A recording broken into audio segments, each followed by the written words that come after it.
ਵਾਹਿਗੁਰੂ ਜੀ ਕਾ ਖਾਲਸਾ, ਵਾਹਿਗੁਰੂ ਜੀ ਕੀ ਫਤਿਹ।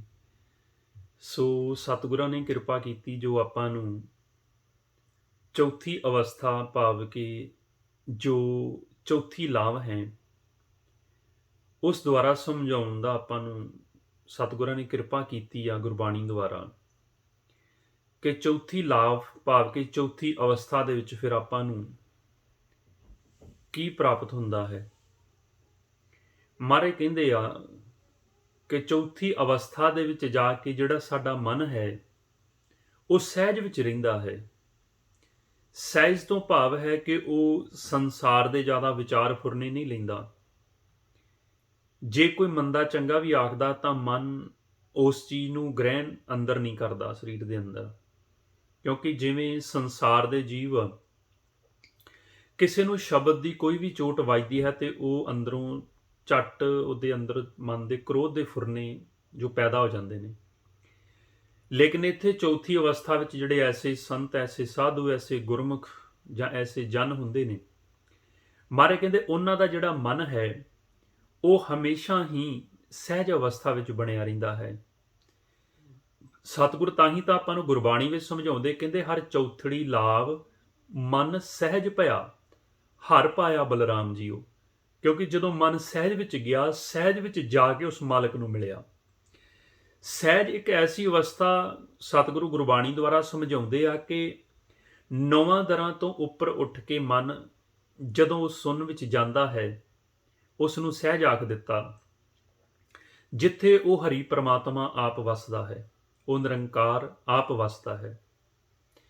ਸੋ ਮਹਾਰਾਜ ਆਪਾਂ ਨੂੰ ਇਹੀ ਗਿਆਨ ਬਖਸ਼ਿਸ਼ ਕਰਦੇ ਗੁਰਬਾਣੀ ਦੇ ਵਿੱਚ, ਕਹਿੰਦੇ ਗੁਰਮੁਖਾਂ ਨੂੰ ਉਹ ਫਿਰ ਐਸੀ ਅਵਸਥਾ ਵਿੱਚ ਜਾ ਕੇ ਜਦੋਂ ਮਿਲਿਆ, ਫਿਰ ਜੋ ਅੰਮ੍ਰਿਤ ਰਸ ਦੀ ਧਾਰਾ ਸੀ, ਜੋ ਕਦੇ ਕਦੇ ਅਭਿਆਸ ਕਰਦਿਆਂ ਸਿਮਰਨ ਕਰਦਿਆਂ ਮੁੱਖ ਮਿੱਠਾ ਹੁੰਦਾ ਸੀ, ਮਹਾਰਾਜ ਕਹਿੰਦੇ ਉਹ ਇੱਕ ਲਗਾਤਾਰ ਫਿਰ ਉਹਨਾਂ ਦੇ ਅੰਦਰੋਂ ਉਹ ਹਰੀ ਦਾ ਰਸ ਜਿਹੜਾ ਉਹ ਅੰਮ੍ਰਿਤ ਰਸ ਬ੍ਰਹਮ ਰਸ ਅੰਦਰੋਂ ਲਗਾਤਾਰ ਚੱਲਣਾ ਸ਼ੁਰੂ ਹੋ ਗਿਆ, ਕਿਉਂਕਿ ਉਹ ਐਸੇ ਗੁਰਮੁਖ ਵੱਡੇ ਭਾਗਾਂ ਵਾਲੇ ਬਣ ਗਏ।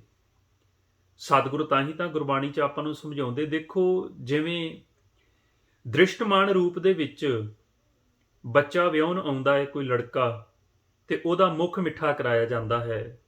ਜਿਵੇਂ ਉੱਥੇ ਜਿਹੜਾ ਲਾਗੀ ਹੁੰਦਾ ਹੈ ਜਾਂ ਕੋਈ ਵੀ ਉੱਥੇ ਜਿਹੜੇ ਮਿਲਣੀ ਕਰਾਉਂਦੇ ਨੇ, ਉਸ ਤੋਂ ਪਹਿਲਾਂ ਉਹਨਾਂ ਦਾ ਮੁੱਖ ਮਿੱਠਾ ਕਰਾਇਆ ਜਾਂਦਾ ਹੈ। ਇੱਥੇ ਵੀ ਮਹਾਰਾਜ ਗੁਰਬਾਣੀ ਸਮਝਾਉਂਦੇ, ਫਿਰ ਐਸੇ ਗੁਰਮੁਖਾਂ ਦਾ ਅੰਦਰੋਂ ਲਗਾਤਾਰ ਉਹ ਮੁੱਖ ਮਿੱਠਾ ਹੋਣਾ ਸ਼ੁਰੂ ਹੋ ਜਾਂਦਾ। ਪਾਤਸ਼ਾਹ ਆਪਾਂ ਨੂੰ ਕੀ ਗੁਰਬਾਣੀ ਵਿੱਚ ਸਮਝਾ ਰਹੇ, ਕਹਿੰਦੇ ਗੁਰਮੁਖ ਮਿਲਿਆ ਸੁਭਾਏ, ਹਰ ਮਨ ਤਨ ਮੀਠਾ, ਲਾਇਆ ਬਲਰਾਮ ਜੀਓ। ਫਿਰ ਮਹਾਰਾਜ ਗੁਰਬਾਣੀ 'ਚ ਆਪਾਂ ਨੂੰ ਸਮਝਾਉਂਦੇ ਕਿ ਉਹ ਜਿਹੜਾ ਮਿੱਠਾ ਹੁੰਦਾ ਹੈ, ਜਿਸ ਨੂੰ ਅੰਮ੍ਰਿਤ ਰਸ ਕਹਿ ਦਿੱਤਾ ਗੁਰਬਾਣੀ ਦੇ ਵਿੱਚ, ਉਹ ਮਨ ਦੀ ਖੁਰਾਕ ਹੁੰਦੀ ਹੈ। ਕਿਉਂਕਿ ਮਨ ਜਦੋਂ ਜਾਗਦਾ, ਅਭਿਆਸ ਕਰਕੇ ਉਹ ਨਾਮ ਤੱਕ ਪਹੁੰਚਦਾ, ਜੋ ਗੁਰਮੁਖ ਆਪਾਂ ਨੂੰ ਸਮਝਾਉਂਦੇ ਹਨ ਕਿ ਜਦੋਂ ਨਾਮ ਤੱਕ ਪਹੁੰਚਦਾ, ਲਗਾਤਾਰ ਅੰਮ੍ਰਿਤ ਰਸ ਆਉਣਾ ਸ਼ੁਰੂ ਹੋ ਜਾਂਦਾ ਉਹਨੂੰ, ਫਿਰ ਹਰ ਵੇਲੇ ਉਹਦੀ ਜਿਹੜੀ ਲਿਵ ਹੈ, ਅਨ ਦਿਨ ਹੀ ਜਿਹੜੀ ਲਿਵ ਹੈ, ਉਸ ਮਾਲਕ ਨਿਰੰਕਾਰ ਉਸ ਹਰੀ ਦੇ ਨਾਲ ਜੁੜੀ ਰਹਿੰਦੀ ਹੈ। ਕਿਉਂਕਿ ਉਹਨੂੰ ਇੱਕ ਐਸਾ ਉਹ ਨਾਮ ਦਾ ਨਸ਼ਾ ਚੜਿਆ ਰਹਿੰਦਾ ਹੈ, ਉਹ ਆਨੰਦ ਦਾ ਨਸ਼ਾ ਰਹਿੰਦਾ ਹੈ। ਸਤਿਗੁਰ ਤਾਂ ਹੀ ਗੁਰਬਾਣੀ ਵਿੱਚ ਆਪਾਂ ਨੂੰ ਗਿਆਨ ਬਖਸ਼ਿਸ਼ ਕਰਦੇ, ਕਹਿੰਦੇ ਹਰ ਮੀਠਾ ਲਾਇਆ, ਮੇਰੇ ਪ੍ਰਭ ਭਾਇਆ, ਅਨ ਦਿਨ ਹਰ ਲਿਵ ਲਾਗੀ।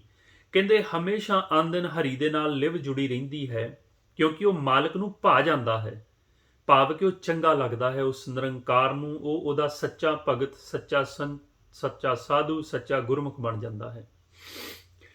ਫਿਰ ਸਤਿਗੁਰ ਕਹਿੰਦੇ ਵੀ ਉਹ ਗੁਰਮੁਖ ਫਿਰ ਆਪਣੇ ਆਪ ਵਿੱਚ ਇਹ ਵਿਚਾਰ ਕਰਦੇ ਨੇ ਕਿ ਜਿਸ ਫਲ ਨੂੰ ਲੈਣ ਵਾਸਤੇ ਮਾਨਸ ਜਾਮਾ ਮਿਲਿਆ ਸੀ, ਜਿਸ ਕਾਰਨ ਸੰਸਾਰ ਦੇ ਵਿੱਚ ਮਨੁੱਖਾ ਜਨਮ ਆਪਾਂ ਨੂੰ ਪ੍ਰਾਪਤ ਹੋਇਆ, ਫਿਰ ਉਹ ਆਪਾਂ ਨੂੰ ਫਲ ਪ੍ਰਾਪਤ ਹੋ ਗਿਆ। ਫਲ ਕਿਹੜਾ? ਨਾਮ ਦਾ ਫਲ, ਉਹ ਹਰੀ ਦੇ ਰਸ ਦਾ ਫਲ, ਉਹ ਨਿਰੰਕਾਰ ਦੀ ਤ੍ਰਿਸ਼ਨਾ ਦਾ ਫਲ, ਜੋ ਆਪਾਂ ਬੁੱਝ ਜਾਂਦੀ ਹੈ ਤ੍ਰਿਸ਼ਨਾ ਜਿਹੜੀ ਮਾਲਕ ਦੇ ਦਰਸ਼ਨ ਕੀਤੇ ਆ, ਉਹ ਨਿਰੰਕਾਰ ਪ੍ਰਕਾਸ਼ ਰੂਪ ਪਰਮਾਤਮਾ ਦੇ। ਕਿਉਂਕਿ ਸਤਿਗੁਰੂ ਆਪਾਂ ਨੂੰ ਗੁਰਬਾਣੀ ਸਮਝਾਉਂਦੇ ਆ ਨਾ ਕਿ ਜਿਹੜਾ ਮਾਨਸ ਜਾਮਾ ਆ ਉਹ ਇੱਕ ਵੱਤਰ ਆ। ਹੁਣ ਕਿਸਾਨ ਦੇਖਦੇ ਆ ਆਪਾਂ, ਪਹਿਲੋਂ ਆਪਣੀ ਪੈਲੀ ਨੂੰ ਦੇਖਦਾ ਕਿ ਜਿਹੜੀ ਉਹਦੀ ਪੈਲੀ ਹੈ ਉਹ ਸੁੱਕੀ ਆ ਤੇ ਤਾਂ ਵੀ ਉਹਦੇ ਵਿੱਚ ਬੀਜ ਨਹੀਂ ਬੋ ਸਕਦਾ। ਜੇ ਜ਼ਿਆਦਾ ਪਾਣੀ ਖਲੋਤਾ ਗਿੱਲੀ ਹੈ ਤੇ ਤਾਂ ਵੀ ਬੀਜ ਨਹੀਂ ਬੋ ਸਕਦਾ ਉਹਦੇ ਵਿੱਚ, ਉਹਨੂੰ ਵੱਤਰ ਦੇਖਣਾ ਪੈਂਦਾ ਪੈਲੀ ਦਾ। ਹੁਣ ਜਿਵੇਂ 84 ਲੱਖ ਜੂਣ ਆ, ਮਹਾਰਾਜ ਕਹਿੰਦੇ ਉਹ ਅਣਵੱਤੀ ਆ, ਤੇ ਮਾਨਸ ਜਾਮਾ ਜਿਹੜਾ ਉਹ ਵੱਤਰਿਆ, ਕਿਉਂਕਿ ਇਹਦੇ ਵਿੱਚ ਆਪਾਂ ਹਰੀ ਦੇ ਨਾਮ ਨੂੰ ਬੋ ਸਕਦੇ ਹਾਂ। ਸਤਿਗੁਰ ਤਾਂ ਹੀ ਤਾਂ ਕਹਿੰਦੇ ਵੀ ਜੇ ਮਨੁੱਖਾ ਜਨਮ ਇਹ ਵੱਤਰ ਦੇ ਵਿੱਚ ਰਹਿ ਕੇ ਵੀ ਤੂੰ ਨਾਮ ਦਾ ਬੀਜ ਨਹੀਂ ਬੀਜਿਆ, ਤੇ ਜਿਵੇਂ ਕਿਸਾਨ ਜੇ ਉਹ ਵੱਤਰ ਤੇ ਵੀ ਬੀਜ ਨਾ ਬੀਜੇ ਤਾਂ ਫਿਰ 6 ਮਹੀਨੇ ਬਾਅਦ ਉਹ ਕੀ ਖਾਊਗਾ? ਕਣਕ ਵੱਢ ਕੇ ਆਟਾ ਪਿਸਾ ਕੇ ਰੋਟੀ ਨਹੀਂ ਖਾ ਸਕਦਾ, ਚੌਲ ਨਹੀਂ ਖਾ ਸਕਦਾ। ਇਸੇ ਤਰ੍ਹਾਂ ਮਨੁੱਖਾ ਜਨਮ ਇੱਕ ਐਸਾ ਵੱਤਰਿਆ, ਜੇ ਨਾਮ ਮਹਾਰਾਜ ਕਹਿੰਦੇ ਤੁਸੀਂ ਇਹਦੇ ਵਿੱਚ ਬੀਜਿਆ ਨਹੀਂ ਤੇ ਅੱਗੇ ਜਾ ਕੇ, ਅੱਗੇ ਦਾ ਭਾਵਕ ਹੈ ਜਦੋਂ ਸਰੀਰ ਨੂੰ ਛੱਡਣ ਤੋਂ ਬਾਅਦ ਉਹ ਮਾਲਕ ਦੇ ਕੋਲ ਜਾ ਕੇ ਦਰਗਾਹ ਵਿੱਚ ਲੇਖਾ ਦੇਣਾ, ਫਿਰ ਮਹਾਰਾਜ ਕਹਿੰਦੇ ਫਿਰ ਉੱਥੇ ਭੁੱਖਾ ਰਹੇਗਾ ਜੀਵ, ਭਾਵ ਕਿ ਅਗਨ ਵਿੱਚ ਸੜਦਾ ਰਹਿੰਦਾ ਹੈ। ਤਾਂ ਹੀ ਮਹਾਰਾਜ ਕਹਿੰਦੇ ਆ, ਸਤਿਗੁਰੂ ਆਪਾਂ ਨੂੰ ਗੁਰਬਾਣੀ ਸਮਝਾਉਂਦੇ, ਕਹਿੰਦੇ ਹੁਣ ਵੱਤੈ ਨਾਮ ਨਾ ਬੀਜਿਓ, ਅੱਗੇ ਭੁੱਖਾ ਕਿਆ ਖਾਏ। ਤੇ ਇੱਥੇ ਵੀ ਸਤਿਗੁਰੂ ਸਮਝਾਉਂਦੇ, ਕਹਿੰਦੇ ਫਿਰ ਉਹ ਜਿਹੜਾ ਮਨ ਨੂੰ ਦੇ ਅੰਦਰ ਜਿਹੜਾ ਆਪਾਂ ਫਲ ਬੀਜਣਾ ਸੀ, ਉਹ ਮਾਲਕ ਦੇ ਹਰੀ ਦੇ ਨਾਮ ਦਾ ਫਲ ਉਹ ਆਪਾਂ ਨੂੰ ਮਿਲ ਗਿਆ।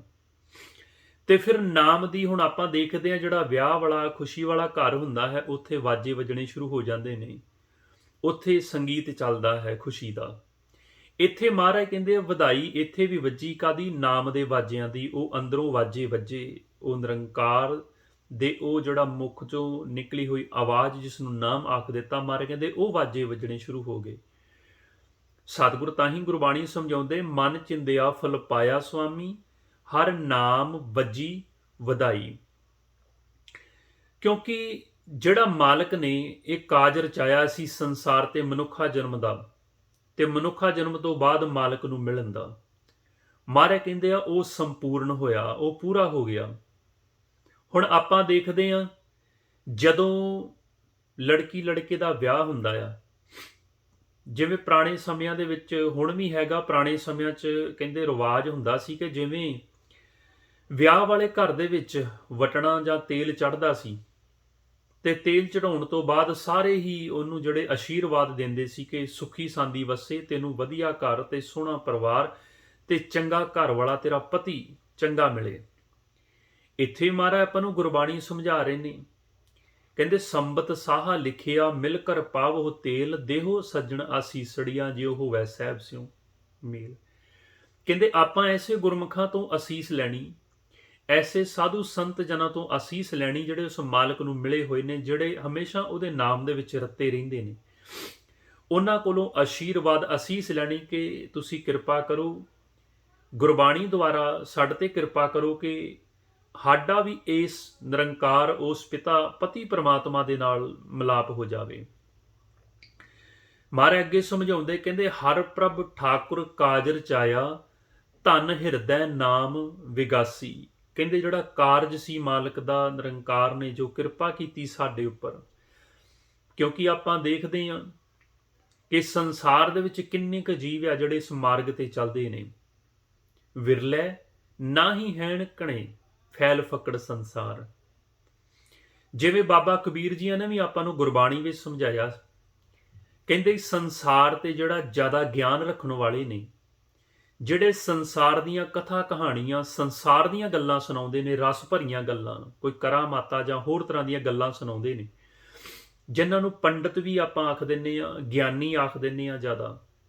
ਮਹਾਰਾਜ ਕਹਿੰਦੇ ਉਹਨਾਂ ਦੇ ਪਿੱਛੇ ਤੇ ਭੀੜਾਂ ਦੀਆਂ ਭੀੜਾਂ ਹੁੰਦੀਆਂ ਨੇ, ਉਹ ਰਸ ਦੀਆਂ ਗੱਲਾਂ, ਕਿਉਂਕਿ ਕੰਨ ਰਸ ਬਣ ਜਾਂਦਾ ਐਸੀਆਂ ਗੱਲਾਂ ਸੁਣਨ ਵਾਸਤੇ।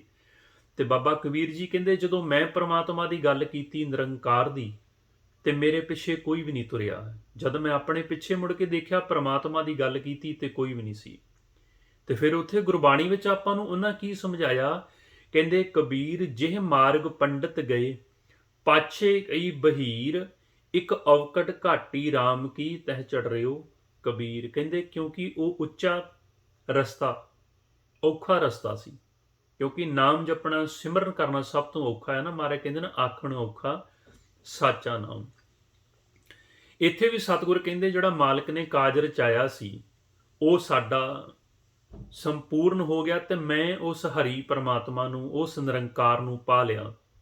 ਤਾਂ ਹੀ ਮਹਾਰਾਜ ਗੁਰਬਾਣੀ 'ਚ ਆਪਾਂ ਨੂੰ ਗਿਆਨ ਬਖਸ਼ਿਸ਼ ਕਰਦੇ ਨੇ, ਜਨ ਨਾਨਕ ਬੋਲੇ ਚੌਥੀ ਲਾਵੈ, ਹਰ ਪਾਇਆ ਪ੍ਰਭ ਅਬਨਾਸੀ, ਕਿ ਮੈਂ ਉਸ ਅਬਨਾਸੀ ਪੁਰਖ ਨੂੰ ਪਾ ਲਿਆ, ਉਸ ਪਤੀ ਪਰਮਾਤਮਾ ਨੂੰ ਪਾ ਲਿਆ, ਜਿਸ ਨੂੰ ਪਾਉਣ ਵਾਸਤੇ ਮੈਨੂੰ ਕਈ ਯੁੱਗ ਲੱਗੇ, ਸੰਸਾਰ ਦੇ ਵਿੱਚ ਭਟਕਿਆ, ਕਈ ਜੂਨਾਂ ਵੀ ਭੋਗੀਆਂ, ਕਈ ਜਨਮ ਲਏ ਨੇ ਇਸ ਸੰਸਾਰ 'ਚ।